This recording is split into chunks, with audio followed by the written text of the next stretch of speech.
Thank you so much for being here. I know we're at the very end of this amazing event, and I'm glad that you stayed. It's a long day for some of you, I know. It's been a pretty good day for me. I've had two-hour interviews before this.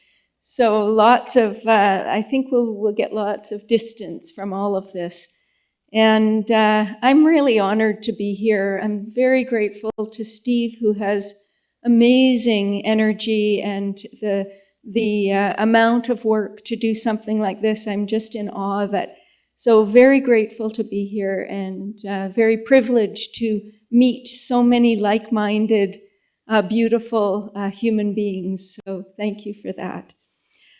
So today we're doing a lecture called Our Meat, Fish, and Milk Nutritional Necessities. And science very clearly says no. The evidence is pretty strong, and pun totally intended. Every single one of the guys pictured on here has built these muscles with 100% plant-based diets. And I want to just run through a few other people who I think add to the evidence. This is Scott Jurek. Have you heard of Scott Jurek? So Scott is an ultra-marathon world champion. He set the Appalachian Trail record running nearly 80 kilometers, which is 50 miles a day, for over 46 days. It's shocking. He actually set the US record for the 24-hour run, 6.5 marathons in one day. 24 hours. Amazing. He's been 100% plant-based since 1999. This is Julia Hubbard. She's a world champion bodybuilder, holder of 3 world titles, 3 Olympia titles, 2 universe titles. She's a British Masters 60 and 200 meter sprint champion. She's been 100% plant-based since 2015 and vegetarian since 1990. This is Patrick Babomian. This is a world champion. Yeah, he's a pretty cool guy. He's a world champion strongman. I read the other day that he holds the record for lifting the most weight of any human being. He's really strong. He's considered Germany's strongest man. And Patrick Babomian has been 100% plant-based since 2011. This is Tia Blanco. She is a world champion surfer, 2015 and 16 world champion title holder, and she's been 100% plant-based since 2013 and vegetarian from birth. This is David Carter, NFL football defensive lineman. He's 6'6" and 300 pounds. He's called the 300-pound vegan. And he is just the sweetest guy. He looks tough here. He's not really that tough. He's just really sweet. And this man has been 100% plant-based since 2014. And I don't think I need to say too much about Venus and Serena Williams, but you all know who they are. They've been 100% plant-based since 2012. This is Matt Danzing. He's a mixed martial artist champion. He's, I think, 5 or 6 times a winner of the Ultimate Fighter. And this guy's been 100% plant-based since 2004.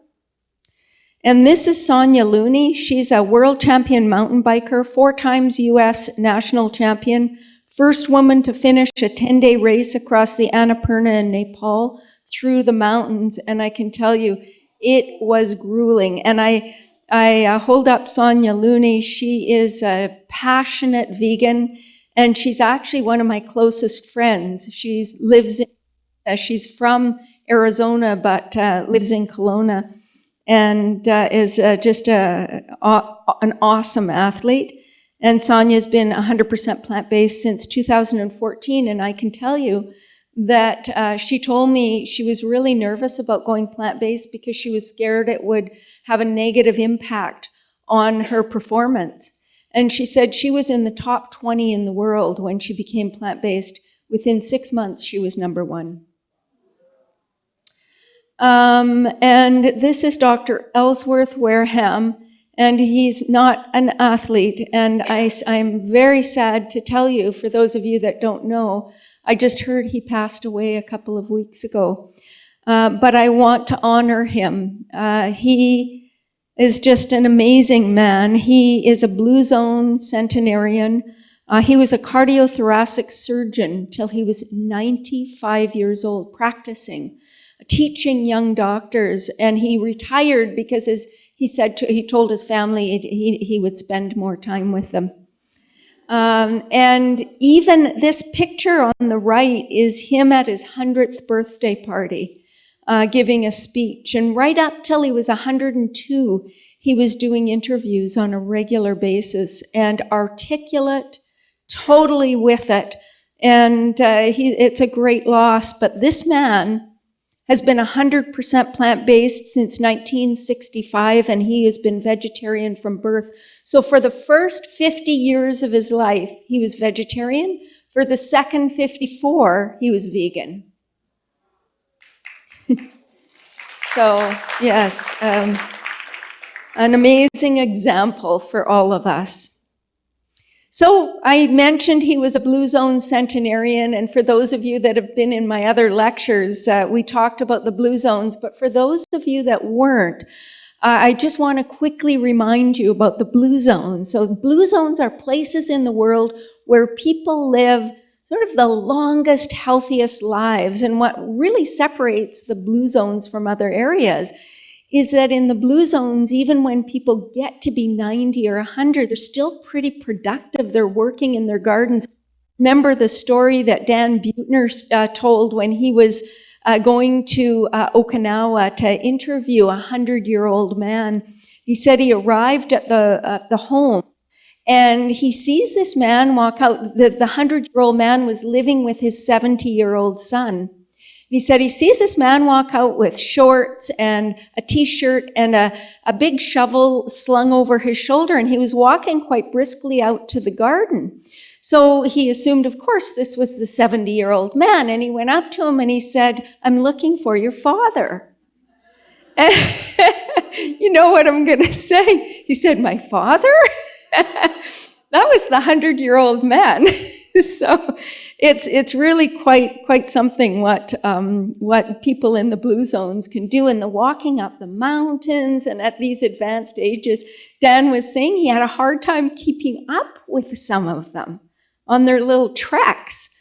So there are 5 Blue Zones that we know of. That's Okinawa, Japan, Sardinia, Italy, Loma Linda, California, the Seventh-day Adventist community there, like Dr. Ellsworth Wareham, Icaria, Greece, and the Nicoya Peninsula of Costa Rica. And, you know, the one thing that's always interesting is to look at in the Blue Zones, what are the sort of common golden threads that we can weave through every single Blue Zone? And they are that they all have strong families. They value family. They tend not to smoke. They're very strongly socially engaged. They do constant, moderate physical activity. And where diet is concerned, 2 common features. They all consume legumes as a dietary staple, and they all consume plant-based diets. And this man is an Okinawan centenarian. And just look at his face. He is, don't you just love him? Like, I just love this man. I wish I could just give him a big hug. Look at his muscles. Look at the strength at 100 years of age.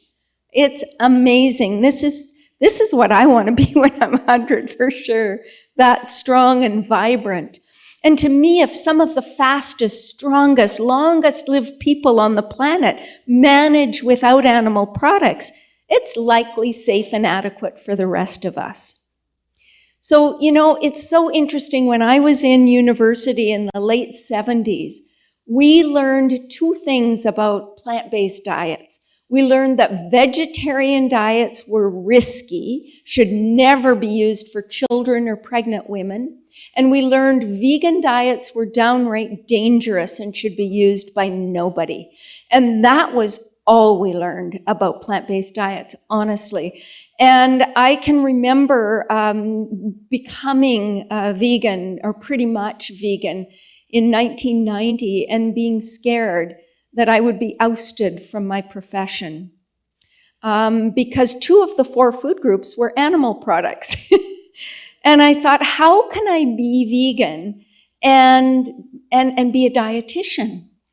And that was scary for me. I'd only met one vegetarian in my whole life. It was my grade 8 science teacher.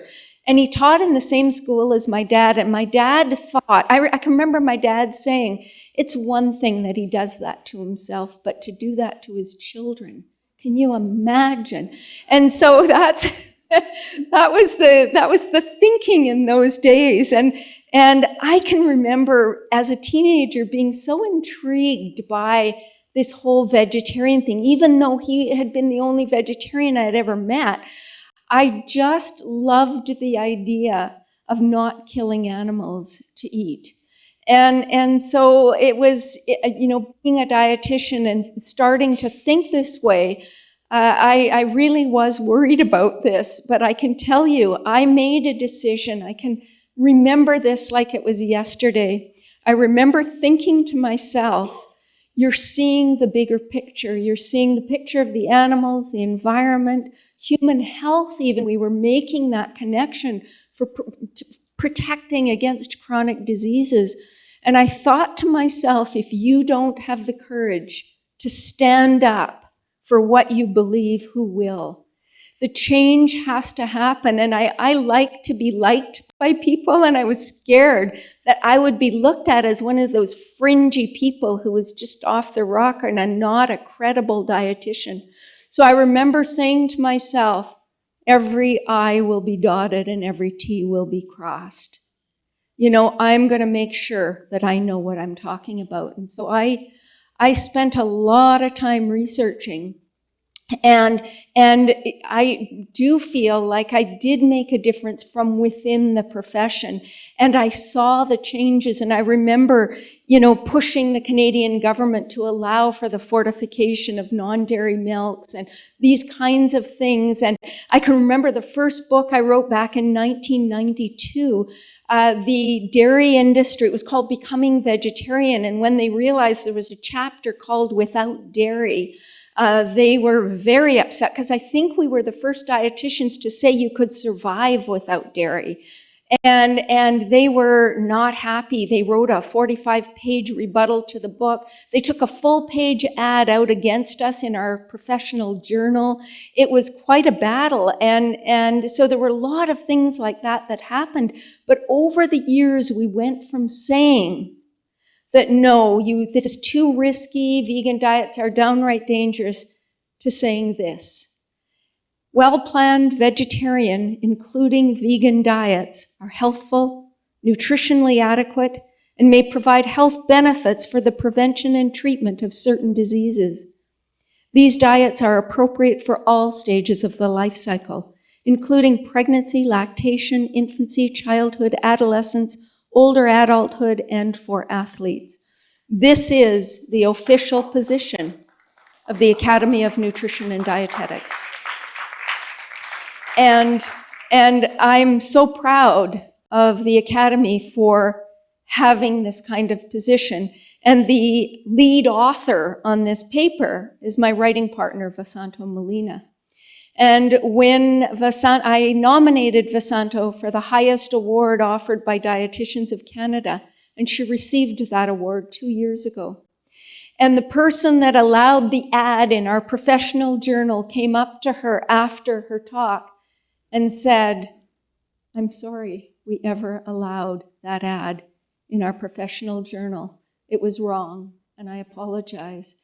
And so you can imagine coming from where we were 30 years ago to reaching this point where this type of diet has been now not only given the stamp of approval, but actually, these diets can provide health benefits for the prevention and treatment of diseases. This is in the position. It's really quite a wonderful thing to see how far we've come in 30 years.